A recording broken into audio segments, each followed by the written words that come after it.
It builds the relationship, as you were talking about a moment ago, like that. And I was thinking about the email list, and I'm like, why would I wait 10, 15, 20 days to get the interaction that I can get in a few hours?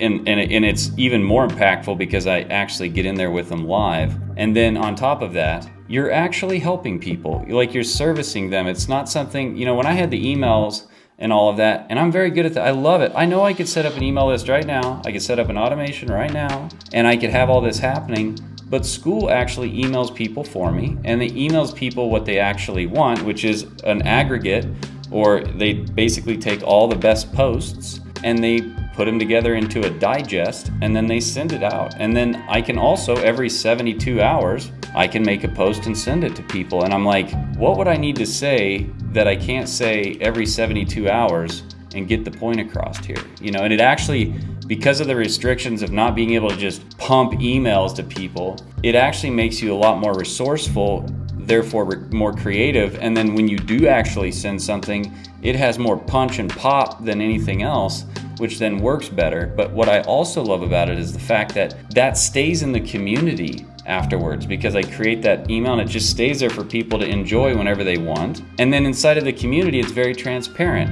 How many members do I have? Well, go look. Am I lying to you? It's right there. How much are you making? Go look. You can see. I don't have to show you my wallet and all this stuff. You can see right there on the screen how many members I have. You can see how much I'm charging per month. You do the math. That transparency, on top of the fact that they can see that I'm there, I have a public community. You can see, is he there or not?